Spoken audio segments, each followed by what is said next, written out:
আসসালামু আলাইকুম। সবাইকে আমন্ত্রণ জানাচ্ছি ফ্রুটস পাউন্ড কেকের রেসিপি দেখার জন্য। তো চলুন দেখে নিন এর পুরো প্রস্তুত প্রণালী। এই কেকে ড্রাই ফ্রুটস ইউজ করব, তাই একটা বাটিতে নিয়ে নিলাম 1/4 কাপ মোরব্বা, 1/4 কাপ টুটি ফুটি, কিশমিশ 1 টেবিল চামচ। এখন 1 টেবিল চামচ ময়দা দিয়ে খুব ভালোভাবে মিশিয়ে নিচ্ছি। প্রথমে একটা বাটিতে নিয়ে নিচ্ছি রুমের স্বাভাবিক তাপমাত্রায় থাকা 100 গ্রাম বাটার, প্রায় হাফ কাপের মতো হবে। এখন একটা ইলেকট্রিক বিটার দিয়ে লো স্পিডে 1 মিনিটের মতো বিট করে নিচ্ছি। 1 মিনিট বিট করার পর এর মধ্যে দিয়ে দিচ্ছি হাফ কাপ চিনি। আমরা রেগুলার যে চিনিটা খাই সেই চিনিটাই নিয়েছি, কোনো গুঁড়ো চিনি নিইনি। এখন আবারও বিট করে নিচ্ছি যতক্ষণ পর্যন্ত চিনি আর বাটারটা সাদা হয়ে না আসে। এর মধ্যে ডিম না দেওয়া পর্যন্ত কিন্তু চিনিটা কোনোভাবেই গলবে না। যখন এরকম সাদা হয়ে আসবে তখন এর মধ্যে দিয়ে দিতে হবে রুমের স্বাভাবিক তাপমাত্রায় থাকা 2টো ডিম। তবে ডিম দুটো আমি একবারে দিব না, একটা দিয়ে বিট করে নিব, তারপরে আরেকটা দিয়ে বিট করব। বিট করার সময় বাটির সাইডে ছড়িয়ে পড়া মিশ্রণগুলো একটু পরপর মাঝখানে এনে দিয়ে আবারও বিট করে নিতে হবে। একটা ডিম দিয়ে বিট করে নিয়েছি, এখন আরেকটা ডিম দিয়ে দিচ্ছি, আবারও বিট করে নিচ্ছি যতক্ষণ পর্যন্ত চিনিটা খুব ভালোভাবে গলে না যায়। চিনিটা গলিয়ে নিতে আমার 6-7 মিনিটের মতো সময় লেগেছে। এখন বিটারের আর কোনো প্রয়োজন নেই, বিটারটা সরিয়ে নিচ্ছি। এই অবস্থায় মিশ্রণটা দেখতে কেমন জানি ফাটা ফাটা মনে হবে, ভয় পাবার কোনো কারণ নেই। বাটার, ডিম আর চিনি বিট করলে এরকমই দেখতে লাগে। এখন শুকনো উপকরণগুলো দেওয়ার জন্য বাটির উপরে একটা ছাঁকনি নিয়েছি, এর মধ্যে দিয়ে দিলাম 3/4 কাপ ময়দা।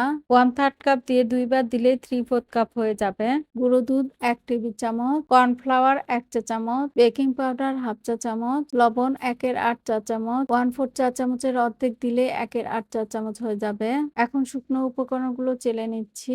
এবার এর মধ্যে দিয়ে দিচ্ছি হাফ চা চামচ ভ্যানিলা এসেন্স। এখন সবকিছুকে খুব ভালোভাবে মিশিয়ে নিচ্ছি। ময়দা দিয়ে মিশিয়ে নেওয়ার পর একটা ছাঁকনির মধ্যে ঢেলে ময়দাগুলো চেলে নিচ্ছি। এবার কেকের মিশ্রণের মধ্যে ড্রাই ফ্রুটস গুলো দিয়ে খুব ভালো করে মিশিয়ে নিচ্ছি।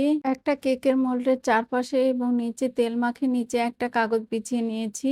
এবার কেকের সমস্ত মিশ্রণ এর মধ্যে ঢেলে নিচ্ছি। পাউন্ড কেকের মিশ্রণ এরকম একটু ঘনই হয়। সমস্ত মিশ্রণ ঢেলে নেওয়া হয়ে গেলে কেকের মোল্ডটাকে ধরে 2-3টা বাড়ি দিয়ে নিচ্ছি, যাতে করে ভিতরে কোনো অংশ ফাঁপা থাকলে ব্যাটার দিয়ে পূরণ হয়ে যাবে। আজকের এই কেকটা আমি চুলায় বেক করব। একটা হাঁড়িতে বালি নিয়েছি, বালির উপরে একটা স্ট্যান্ড দিয়েছি কেকের পাত্রটা বসানোর জন্য। হাঁড়িটাকে ঢেকে লো আঁচে প্রথমে 10 মিনিটের জন্য প্রিহিট করে নিয়েছি।